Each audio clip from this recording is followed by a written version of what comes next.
राधे राधे। शर्मा जी की कहानी चैनल पर आप सबका हार्दिक हार्दिक स्वागत, अभिनंदन।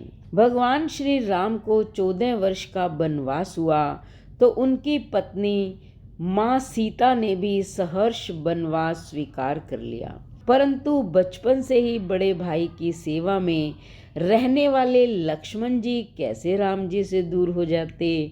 माता सुमित्रा से तो उन्होंने आज्ञा ले ली थी वन जाने की, परंतु जब पत्नी उर्मिला के कक्ष की ओर बढ़ रहे थे तो सोच रहे थे कि माँ ने तो आज्ञा दे दी, परंतु उर्मिला को कैसे समझाऊंगा, क्या कहूँगा। यदि बिना बताए जाऊंगा तो वो रो रो के जान दे देगी, और यदि बताया तो वो साथ जाने की जिद करेगी, क्योंकि सीता जब अपने पति के साथ जा सकती है तो वह क्यों नहीं। ये सोच विचार करके लक्ष्मण जी जैसे ही अपने कमरे में पहुंचे तो देखा उर्मिला जी आरती का थाल लेके खड़ी थी और बोली, आप मेरी चिंता छोड़ प्रभु की सेवा में वन को जाओ, मैं आपको नहीं रोकूंगी।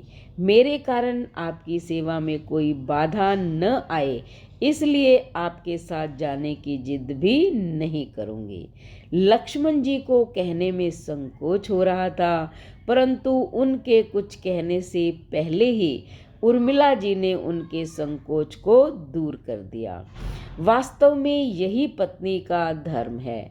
पति संकोच में पड़े उससे पहले ही पत्नी उसके मन की बात जानकर उसे संकोच से बाहर कर दे। पत्नी का इतना त्याग और प्रेम देखकर लक्ष्मण जी भी रो पड़े। उर्मिला जी ने एक दीपक जलाया और विनती की कि मेरी इस आस को कभी बुझने मत देना। लक्ष्मण जी तो चले गए, परंतु 14 वर्ष तक उर्मिला जी ने भी एक तपस्विनी की भांति कठोर तप किया। वन में भैया भाभी की सेवा में लक्ष्मण जी कभी नहीं सोए, परंतु उर्मिला ने भी अपने महलों के द्वार कभी बंद नहीं किए और सारी रात जाग जाग कर उस दीपक की लौ को बुझने नहीं दिया।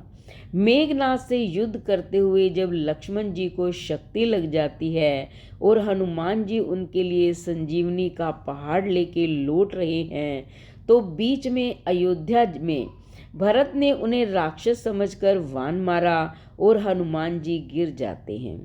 तब हनुमान जी सारा वृतांत सुनाते हैं कि सीता जी को रावण ले गया और लक्ष्मण जी मूर्छित हैं। यह सुनते ही कौशल्या कहती है कि राम को कहना लक्ष्मण के बिना अयोध्या में न आए। माता सुमित्रा कहती है कि राम से कहना मेरे पास अभी शत्रुघ्न बाकी है, मेरे दोनों पुत्र राम सेवा के लिए ही जन्मे हैं। माताओं का ये अलौकिक प्रेम देखकर हनुमान जी की आंखों से अश्रुधारा बह रही थी, परंतु जब उन्होंने उर्मिला जी को देखा तो सोचने लगे कि ये एकदम शांत और प्रसन्न खड़ी है, क्या इन्हें अपने पति के प्राणों की कोई चिंता नहीं। हनुमान जी पूछते हैं, देवी आपकी प्रसन्नता का कारण क्या है।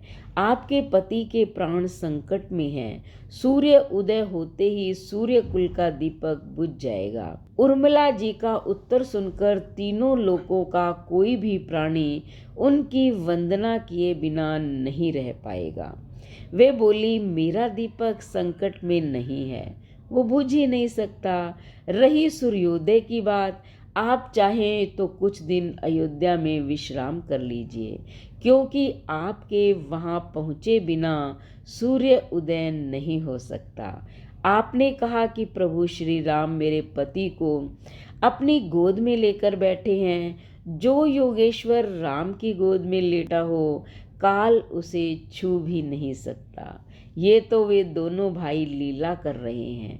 मेरे पति जब से वन गए हैं तब से सोए नहीं, उन्होंने न सोने का प्रण लिया था, इसलिए वे थोड़ी देर विश्राम कर रहे हैं, और जब भगवान की गोद मिल गई तो थोड़ा विश्राम ज़्यादा हो गया, वे उठ जाएंगे। और शक्ति मेरे पति को नहीं लगी, शक्ति तो राम जी को लगी है। मेरे पति की हर श्वास में राम है, हर धड़कन में, उनके रोम रोम में राम है। खून की बूंद बूंद में राम है, उनके शरीर और आत्मा में राम है। शक्ति राम को लगी है, दर्द भी राम को हो रहा है। इसलिए हनुमान जी आप निश्चिंत होके जाएं, सूर्य उदय नहीं होगा। वास्तव में सूर्य में भी इतनी ताकत नहीं थी कि लक्ष्मण जी के जागने से पहले वो उदय हो जाते। एक पतिव्रता तपस्विनी का तप उनके सामने खड़ा था। राम राज्य की नींव जनक की बेटियां ही थी, कभी सीता तो कभी उर्मिला।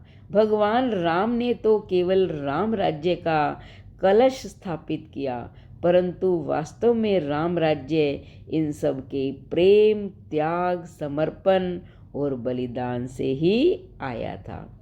तो कैसी लगी आज की कहानी? अगर कहानी पसंद आई हो तो चैनल को सब्सक्राइब करें, लाइक और शेयर करें, कमेंट करें और बेल आइकन के बटन को दबाएं ताकि ऐसी ही मोटिवेशनल वीडियो का नोटिफिकेशन सबसे पहले आपको मिले। धन्यवाद।